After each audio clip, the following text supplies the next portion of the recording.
नमस्कार। Eco and energy talk के इस खास एपिसोड में आज हम आपको बताएंगे एक ऐसे प्राणी के बारे में जिससे असल में आपको डर लगता होगा, लेकिन जब हम उसके बारे में पूरी बात बता देंगे तो आपकी कई भ्रांतियां दूर होंगी और शायद आपको किसी हद तक उससे मोहब्बत भी हो जाए। ये काफ़ी महत्वपूर्ण प्राणी है और नाम है इसका किंग कोबरा। किंग कोबरा नाम सुनते ही आप सोचेंगे कि इससे कैसे इसे पसंद किया जा सकता है या इसकी क्या महत्व है। ये तो एक विषैला सांप है, लेकिन इसके बारे में बहुत सी ऐसी जानकारियां हैं जो चौंकाने वाली हैं। लेकिन पहले मैं आपसे ये दरख्वास्त करना चाहता हूं कि इको एंड एनर्जी टॉक, अगर आपने मेरा ये चैनल सब्सक्राइब नहीं किया है तो कृपया इसे सब्सक्राइब करें, अपने दोस्तों को, रिश्तेदारों को और साथियों को इसके बारे में बताएं और इस वीडियो को आखिर तक देखें। अगर पसंद आए तो लाइक कीजिए और नोटिफिकेशन बेल दबाइए। ऐसे कई वीडियो इस चैनल पर धीरे धीरे आते रहेंगे। अब हम बात करते हैं किंग कोबरा की। किंग कोबरा क्यों महत्वपूर्ण है और इस सांप की क्या विशेषताएं हैं, इसी पर है ये वीडियो। पहली महत्वपूर्ण बात किंग कोबरा के बारे में ये है कि ये दुनिया के विषैले सांपों में सबसे लंबा सांप है। इसकी लंबाई 12 से 18 फीट होती है। आप समझ सकते हैं कि 18 फीट यानी एक हॉल के बराबर लंबा ये सांप हो सकता है। 12 से 18 फीट जो है वो किंग कोबरा मेल जो है नर होता है। और ये जो है इससे जुड़ी जो दूसरी सबसे महत्वपूर्ण बात है, जो कंफ्यूज लोग करते हैं किंग कोबरा को, वो इंडियन कोबरा के साथ करते हैं। इंडियन कोबरा वो जो है स्पेक्टिकल कोबरा, जिसे पहले जब तक पाबंदी नहीं थी तो सपेरे लाके नचा के आपको दिखाया करते थे, वो भी बहुत विषैला सांप है, उसके बारे में हम अगले एपिसोड में जिक्र करेंगे। लेकिन वो किंग कोबरा नहीं है, वो स्पेक्टिकल कोबरा है या इंडियन कोबरा उसका नाम है और उसका वैज्ञानिक नाम है नाजा नाजा। जबकि ये जो किंग कोबरा है इसका वैज्ञानिक नाम ओफियोफेगस हाना है और ये उससे बिल्कुल अलग है। ये किंग कोबरा और इंडियन कोबरा में अंतर समझने की जरूरत है। अंतर स्पष्ट है। किंग कोबरा जैसा आप देख सकते हैं वो आकार में काफी बड़ा है और उसके शरीर पर पट्टियां होती हैं, धारियां होती हैं, जबकि इंडियन कोबरा उससे छोटा दिखाई देता है। किंग कोबरा की जो विशेषता है कि ये शीर्ष परभक्षी है, यानी फूड चेन में ये सबसे ऊपर है। ये टॉप प्रेडेटर है जो कि दूसरे सांपों को खाता है। इसका जो बहुधा जो इसका जो भोजन है, majority part of its feed is other snakes. और ज़रूरत पड़ने पर ये छिपकलियां और वगैरह खा सकता है, लेकिन ज़्यादातर जो है किंग कोबरा का भोजन दूसरे सांप ही होते हैं। तो हम ये कह सकते हैं कि एक तरह से प्रकृति का एक तरीका भी है। ये सांपों की संख्या पर नियंत्रण रखने के लिए किंग कोबरा जो है वो दूसरे सांपों को खाता है और इससे एक संतुलन प्रकृति के भीतर बना रहता है। किंग कोबरा का जो मेटिंग सीजन है, अगर हम ये देखें कि इसका लाइफ साइकिल कैसे चलता है, तो इसका मेटिंग सीजन जनवरी से लेकर अप्रैल मई तक माना जाता है।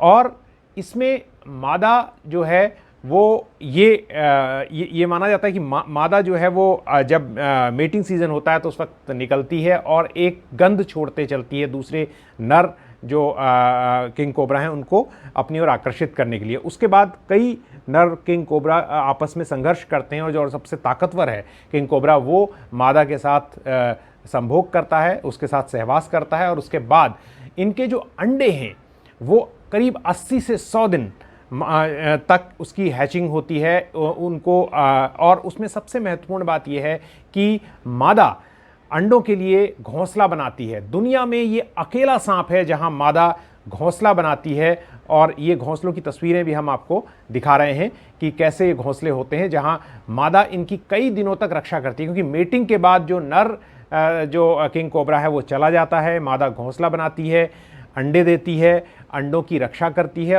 और अंडों से जब जो हैचलिंग यानी छोटे जो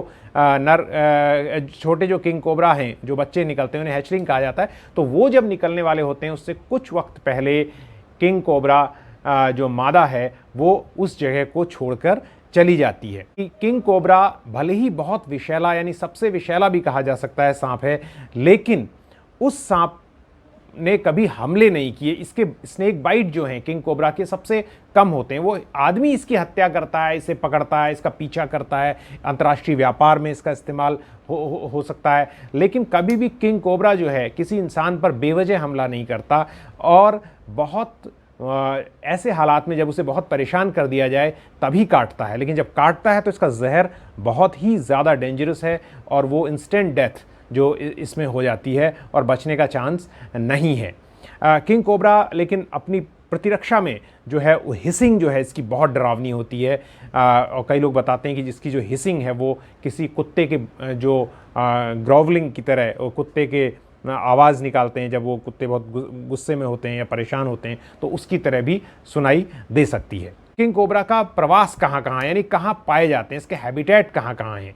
ज़्यादातर किंग कोबरा का जो है प्रवास है वो भारत के पश्चिमी और पूर्वी घाट में, जहाँ पर भी रेन फॉरेस्ट एरिया है उनमें, और इस तरह के मौसम वाले इलाकों में किंग कोबरा पाया जाता है। लेकिन ये उत्तराखंड में भी कई हिस्सों में किंग कोबरा पाया जाता है। और पिछले कुछ दिनों में मैंने एक रिपोर्ट की थी जिसको मैं आपके साथ शेयर करूंगा कि उस रिपोर्ट में मैंने ये बताया था कि उत्तराखंड के रिसर्च विंग की वो रिपोर्ट थी कि कैसे उत्तराखंड के ऊंचाई वाले इलाकों में करीब 65,500 फीट के आसपास के इलाकों में भी किंग कोबरा के घोंसले पाए जा रहे हैं, उनकी साइटिंग हो रही है। तो ये एक बड़ी ही दिलचस्प बात है क्योंकि ये एक कोल्ड ब्लडेड एनिमल है, यानी तापमान बदलने से इसे दिक्कत होती है, तो उसके बावजूद ये इतनी ऊंचाई तक पहुंच रहा है। जबकि इसका प्रवास जो है सुंदरवन, अंडमान, वेस्टर्न घाट, ईस्टर्न घाट यानी इधर के इलाके जो कोंकण वाले इलाके हैं, कर्नाटका के तटीय इलाके हैं, और इधर उड़ीसा के तटीय इलाके हैं, और दूसरे तटीय इलाके पूर्वी घाट के हैं उनमें, और सुंदरवन और अंडमान जैसे इलाकों में इसका प्रवास होता है। अगले वीडियो में हम आपको बताएंगे कि कौन से वो सांप हैं जो सबसे ज़्यादा लोगों को मारते हैं। मैंने कहा था कि किंग कोबरा बाइट जो है बहुत कम होती हैं, और इसी की वजह से ध्यान दीजिए कि किंग कोबरा का जो एंटीडोट है, यानी जब आपको कोई स्नेक बाइट हो जाए तो एक एंटीडोट दिया जाता है। किंग कोबरा का एंटीडोट भारत में या तो नहीं है या रेयर है, 99% चांसेस में आपको नहीं मिलेगा। वो साउथ ईस्ट एशियन कंट्रीज से आता है और वहीं पर बनता है। क्योंकि किंग कोबरा के बाइट इतने कम होते हैं तो उसका एंटीडोट में किसी का इंटरेस्ट मंगाने में यहाँ पर नहीं रहता। तो यानी जो भारत के बिग 4 कौन से हैं, वो 4 बड़े सांप मैं अगले वीडियो में बताऊंगा। उन बिग 4 में किंग कोबरा की गिनती नहीं होती, लेकिन वो बिग 4 कौन है, सांप के काटने से कैसे बचा जाए, सांप के काटने पर क्या किया जाए, इन सब की जानकारी अगले वीडियो में। अगर आपको पसंद आया तो जैसा मैंने शुरू में कहा था, इको एंड एनर्जी टॉक को सब्सक्राइब कीजिए, अपने दोस्तों को बताइए, और इसको लाइक कीजिए वीडियो को, और हो सके तो नोटिफिकेशन बेल को दबाइए। ऐसे कई वीडियो हम आपके सामने लाते रहेंगे।